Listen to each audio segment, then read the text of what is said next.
Eh bien, bonsoir tout le monde. Ravi de vous retrouver après ce beau week-end ensoleillé. Et nous voici pour un début de semaine et des nouveaux projets.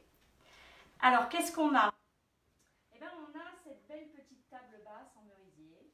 Alors déjà, non, j'espère que vous m'entendez bien, que vous me voyez bien cette fois-ci. Hop, tout va bien. C'est Julien qui est aux commandes. Ok, tout est parfait. J'espère qu'on va avoir la connexion avec nous. Et puis, si je voulais vous parler de ma petite, alors brocante, non, mais du marché nocturne. C'était vraiment extra. Alors c'est vrai que ça fait sortir un petit peu tout mon salon, mais j'ai eu des belles rencontres. Et voilà, c'est vraiment très intéressant. Et puis d'avoir les avis des gens. Et on a pris des petits rendez-vous pour des ateliers, donc ça c'est extra. Donc ça, on va faire ça au mois d'août. Je remettrai des dates d'ailleurs au mois d'août, quelques-unes, puisque j'ai des personnes qui reviennent. Petite présentation, Christelle Moreau, relookeuse de meubles, murs, objets, escaliers, cuisine, etc. Et oui, Julien. On parle d'un problème de son. Problème de son. Oui, c'est normal. Alors cette fois-ci, j'avais le casque.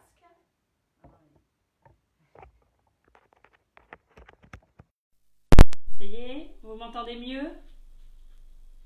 Et disons que le casque était posé sur la table, mais c'était pas branché à l'appareil. Donc vous m'entendez mieux cette fois-ci? Oui, impeccable. Bon, allez, c'est parti. Donc, je parlais du marché, si vous n'avez pas vraiment entendu, du marché nocturne. Je remercie toutes les personnes qui m'ont fait un petit mot et toutes celles qui sont venues, qui ont joué le jeu. C'est vrai qu'on a eu un week-end extra. Et puis, c'est toujours très sympa d'aller au-devant des clients. Voilà, c'est des belles rencontres et on parle des projets, tout ce que j'aime. Donc, Christelle Moreau, relookeuse de meubles, murs, objets, cuisine, escalier, etc. Je donne également des cours de patine en atelier et puis je vends les produits Eleonore Déco qui sont respectueux de l'environnement et surtout qui permettent de relooker sans décaper. Et ça, c'est indéniablement la meilleure des solutions. Hein. Et c'est surtout qu'on peut repeindre, il n'y a pas d'odeur, on peut repeindre dans la maison, les meubles au bout d'une demi-heure, allez 20 minutes, une demi-heure, ils sont secs, on les pousse, on les remet contre le mur et puis on revient le lendemain puisqu'il y a des temps de séchage qui sont, je dirais, impératifs si on veut relooker sans décaper. Donc voilà, eh bien nous allons repartir sur notre projet de la semaine. Alors, cette petite table en merisier. Et je peux vous dire que le vernis, il est vraiment très brillant. Voilà. Nervure, aucune nervure. Voilà, donc ça c'est fait. Et puis, ce qu'on va faire, c'est qu'on va... Alors, on ne va pas créer des nervures. On va créer... puisque le rouleau va lui faire des petits picots en fait. Voilà. Il faudrait que je me baisse un petit peu. Ou si Julien, tu peux relever un tout petit peu, comme ça on verra ma tête, c'est mieux. Sacré caméraman. Je ne sais plus ce que je voulais dire. Oui, voilà. Donc je vais créer moi les mouvements et puis ma patine. Vous allez voir ce qu'elle va faire avec la peinture, mais ça va être quelque chose de très doux parce que je travaille effectivement essentiellement au rouleau. C'est pas que je n'aime pas les coups de pinceau, mais j'aime bien quand c'est vraiment quelque chose de très délicat. Alors, comme vous pouvez le voir, enfin je ne sais pas si vous allez le voir du coup, il y a du canage. Un coup en bas, un coup en haut. Vous allez avoir le mal de mer. Donc il y a du canage. Voilà. Alors le canage, c'est pas compliqué. Bon là il n'est pas abîmé, c'est vrai qu'il est joli. Si vous aviez, et ça j'ai déjà fait, si vous aviez des petits picots, des petites choses qui remontent, je vous conseille d'y mettre un petit coup de cutter ou de ciseaux vraiment à ras, alors en faisant bien attention bien évidemment, mais voilà, il faut vraiment qu'il n'y ait plus de petits picots. Ce que va faire la peinture, c'est qu'elle va resserrer un petit peu tout ça, tout ce canage, et vous allez avoir normalement quelque chose de très lisse. Donc, eh bien écoutez, on va commencer. Alors, j'en ai fait un petit peu, mais je vais le faire devant vous. En fait, elle n'était pas du tout cirée. Alors, ce qui se passe avec ce genre de choses, on l'a acheté dans une brocante. En général, quand c'est lisse comme ça, les brocantes n'y mettent pas de cire. Mais ce qu'il y a quand on achète un meuble en brocante, c'est que on peut avoir, ils ont envie de mettre en valeur le meuble, ce qui fait que du coup le bois, ben, ils leur mettent un bon coup de cire, hein, ou de tout ce que vous pouvez imaginer qui puisse vraiment redonner de la brillance et de la beauté au meuble, au bois. Donc des fois on y va bien avec de la cire et ça c'est un petit peu compliqué à enlever. Alors compliqué non, puisqu'on a le produit Eleoclean qui existe, mais c'est un petit peu d'huile de coude dans le sens où on va prendre cette brosse bronze, vous voyez, et du coup ça va permettre de venir un peu dans le veinage sans forcément créer des sciures, voilà, des sillons. Et voilà, parce qu'elle est vraiment très très douce, très douce, ah bah décidément, elle est très souple et donc elle n'abîme pas le meuble. Bon là, aucun intérêt, hein, vous pouvez toujours y aller, de toute façon on est sur un vernis qui est très brillant et très très glissant du coup. Donc l'Eleoclean va lui redonner, déjà le nettoyer, enlever un petit peu de crasse parce qu'il était encrassé, ça je peux vous dire, mais aucune goutte de cire ou d'huile ou de quoi que ce soit, donc c'est bon, on peut y aller. On va voir le petit revoir tout à l'heure, c'est autre chose. Donc comment je fais? Soit je le mets dans un petit bidon, soit j'en mets un petit peu sur mon éponge comme ceci, et puis je viens le déposer, ou alors j'en mets sur mon pinceau, peu importe, ça voilà, c'est chacun sa technique. On en met, là je veux pas que ça coule, donc je le mets à l'éponge, voilà. Ça, on va le laisser, bon et bien sûr, bien évidemment partout, mais je l'ai déjà fait. Et on va le laisser imprégner 5 à 8 minutes. Et puis, ça va capturer alors la crasse, ça va capturer la cire, ça va enfermer tout ça. Et ce qu'on va faire, allez, au bout de 5, je vous dis 5-8 minutes, je viens prendre une éponge avec de l'eau propre. Hein. Je la mets toujours un petit peu tiède. Et puis, là, je viens enlever le surplus. Tout simplement, et je rince, et je recommence, et surtout, je regarde l'état de mon éponge. Alors, l'état de mon éponge, ben là, il va être propre. Et puis, ce que j'aime bien faire, soit vous prenez un petit chiffon ou alors un sopalin, et puis là, vous venez, si vous avez des doutes, vous venez avec du blanc, bien évidemment, voir où on en est. Bon, c'est propre. Voilà, c'est propre. J'ai enlevé pas mal de petites crasses, mais c'était pas incrusté. Ça c'est super. Quand vous faites des choses où vous avez des doutes, où il y a de la cire, où il y a du gras, quand vous attaquez des cuisines ou des choses comme ça, bon je mets alors soit un tournevis, mais là j'ai un petit couteau, je prends la pointe et puis je viens vraiment dans ces petits interstices pour enlever, parce que je peux vous dire, ouais, j'en ai encore un petit peu, hein, tous ces petits coins qui aiment que la crasse vienne s'incruster, voilà. Bon, j'en ai tellement peu, mais ça c'est très très important parce que en fait, votre dépôt de peinture va se faire, évidemment, puisque vous en mettez partout, et on sait que quand il y a du gras dans ces petits coins cachés, à un moment donné, bon alors il n'y aura pas peut-être de coups dans les angles ou dans les coins, mais c'est vraiment, il faut que ce soit nickel. Et ça, il ne faut pas les oublier, ces petits endroits-là. Voilà. Alors, j'ai pris mon Eleopro. Donc ça, très important, hein. Je prends un petit rouleau parce que du coup, je vais pouvoir aller partout et il est assez gros quand même pour pouvoir aller lisser tout ça. Je vous ai dit que, bon, je n'étais pas trop pour les coups de pinceau. Donc là, on va prendre un coin qui est bien nettoyé, voilà. Et puis, alors, on n'a pas de nervure puisque vraiment le vernis couvre tout ceci. Et puis, on va suivre, vous allez voir, c'est ce que je vous explique à chaque fois, on va suivre finalement le meuble. Voilà. Donc ça, je sais que je vais le faire comme ceci. Donc je viens bien dans mes angles. Hein. Donc je dépose. Alors la posture n'est pas forcément évidente pour moi. Et puis tout de suite, je prends mon rouleau que j'ai enduit de produit. et je viens lisser tout simplement, vous voyez.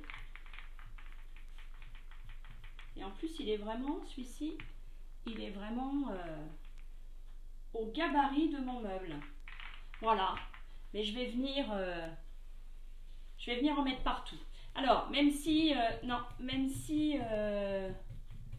je fais des petites choses comme ça, puisque je veux que ça rentre, mais écoutez, toujours, au final, je lisse.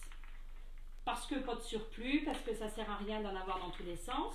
Enfin, tout dépend du style qu'on veut lui donner finalement. Hein. Donc ça, là, c'est l'Eléo-Pro. C'est la sous-couche d'accroche qui tient sur tous les supports. Ça, c'est vraiment le produit phare et indispensable, qu'il faut même avoir en prévision de travaux, parce que je peux vous dire que quand on a décidé qu'on a envie, c'est bien d'en avoir un petit pot dans son placard. Donc là, je suis toujours, on va aller jusque là, j'écrase, enfin j'écrase pas, hein, j'ai pas envie d'enlever du produit, en fait je lisse, tout simplement.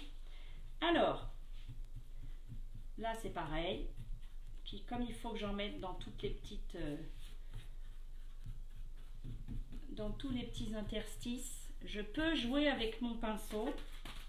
Donc vous avez vu, hein, même si je vois encore un petit peu, parce que c'est pas très blanc, absolument blanc, parfaitement blanc, ce n'est pas grave.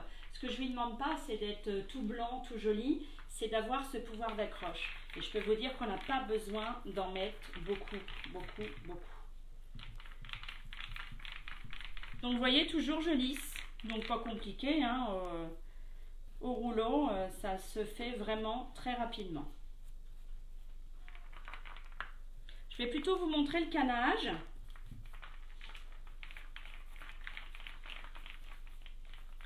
Alors parfois, ce qu'il y a, c'est que on a l'impression d'en avoir partout, et quand ça sèche, en fait, là on s'aperçoit qu'on a peut-être des manques ou des petites choses. Bon ben là on vient faire des petites retouches. Alors pour le canage, Julien, il va falloir que tu baisses. Déjà fait. Non, ce que je... Ah bon, d'accord. Donc je vais enduire mon petit rouleau.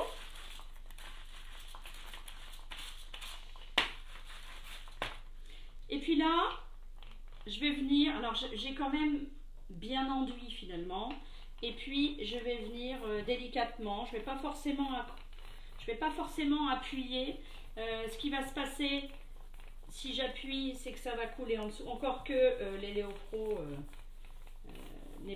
est moins fluide que la peinture. Voilà, tout simplement, vous avez vu. Alors, à chaque fois qu'il y a du canage, on a toujours un rebord. Évidemment, il faut bien qu'il repose sur un rebord. Voilà. Donc, n'oubliez pas de le faire, parce que vous allez même si vous peignez le canage, en dessous, puis pour une chaise, c'est pareil en fait, puisque c'est le retour, vous mettez du produit bien quand même dans les angles aussi également. Voilà. Ça se fait bien. Vous allez voir que peut-être pour la peinture, bon, puis là en ce moment il fait chaud, donc tout sèche très vite. Mais alors n'hésitez pas à croiser également, comme ça au moins vous savez que vous en mettez partout.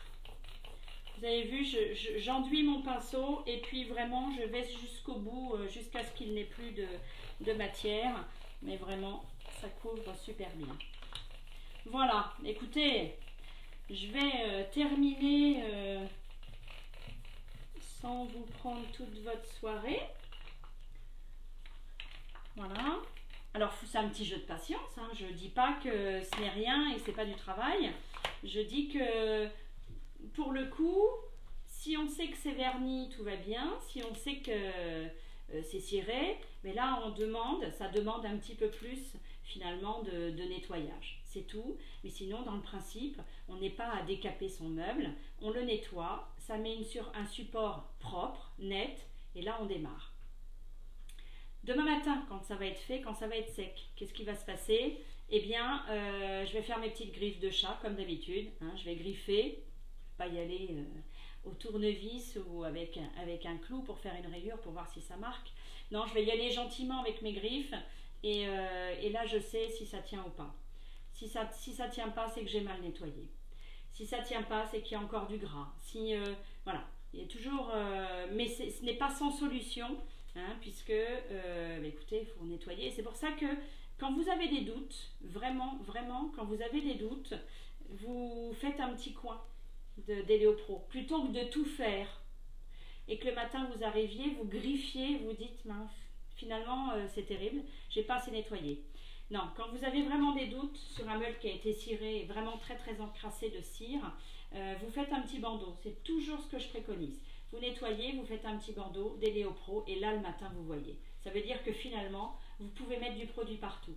Parce que quand vous faites votre armoire, c'est ce qui s'est passé pour mon living, parce que j'avais du monde et tout, et ça faisait longtemps que j'avais commencé. Donc j'ai fait mon living en merisier pareil, et manque de peau au matin, griffe de chat, griffe de chat parce que toute l'Héliopro est partie.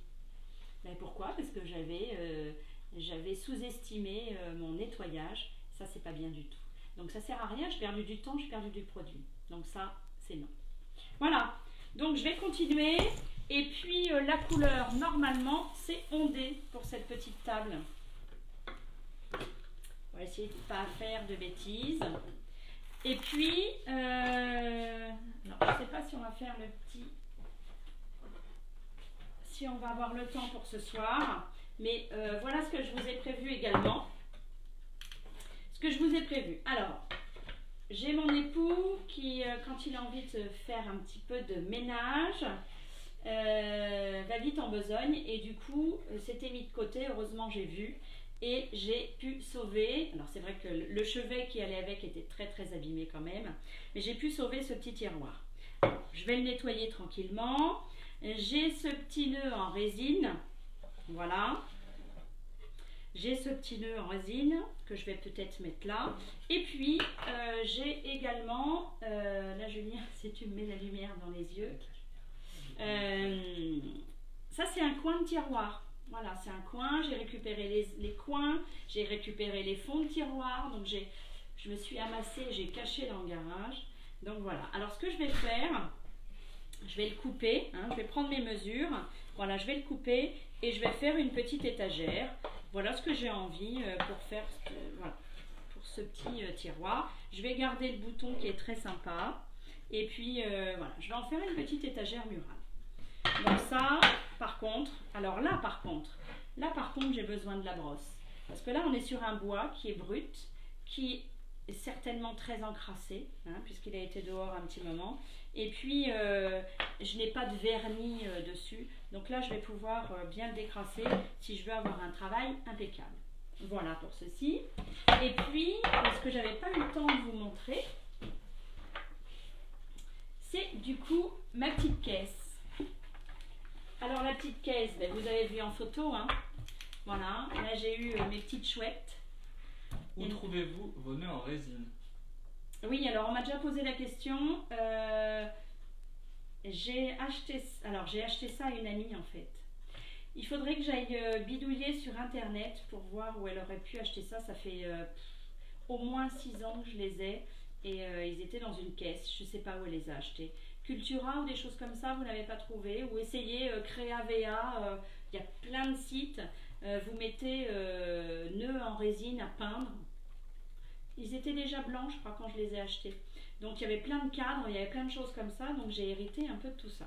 Je vais regarder, si vous ne trouvez pas, je regarderai. Donc voilà, ça j'ai fait un petit transfert, donc là j'étais sur une caisse évidemment brute. Donc ce que j'ai fait, c'est que j'avais mis du gris de Suède en dessous, voilà. Et puis, par-dessus, j'ai mis une couche de craie et je suis venue faire un chablis en fait. Voilà, je suis venue poncer. Donc, ce qui fait qu'on a l'impression que c'est abîmé. Je suis en train de tout salir. Que c'est abîmé, que c'est écorché. C'est tout à fait le style que je voulais lui donner. Et puis, voilà, je suis venue faire un petit pochoir, enfin le contour, et puis le transfert de chouette. Je lui ai mis des petites roulettes en dessous, voilà, comme ça permet de pouvoir rouler. Et puis ça va être une petite bibliothèque. Alors vous n'êtes pas obligé de mettre des roulettes en dessous, vous pouvez également lui mettre une petite étagère et la mettre au mur, ou alors, enfin bon, ou alors tout simplement posé par terre et puis avec des objets de déco. Il y a plusieurs possibilités. Voilà. Bien écoutez, voilà pour ce soir. Eh bien, je vous donne rendez-vous demain où on aura avancé un petit peu sur cette belle petite table. Il y a une vitre qui vient dessus, sans oublier de faire vraiment l'intérieur parce que du coup avec la vitre on verra tout. Et puis demain on met la couleur. Voilà. N'hésitez pas, si vous avez besoin de produits, j'ai réouvert une commande que j'arrêterai jeudi midi, puisque je pars quelques jours et c'est là où je vais me téléporter. Vous allez voir, c'est une surprise. Bien écoutez, je vous embrasse et puis je vous dis à demain. Voilà, n'hésitez pas à m'envoyer vos projets, surtout si vous le désirez, et puis que je vous fasse un devis gratuit, comme d'habitude, ou le choix des couleurs, on y arrive même par téléphone. Je vous souhaite une bonne soirée, à demain, au revoir.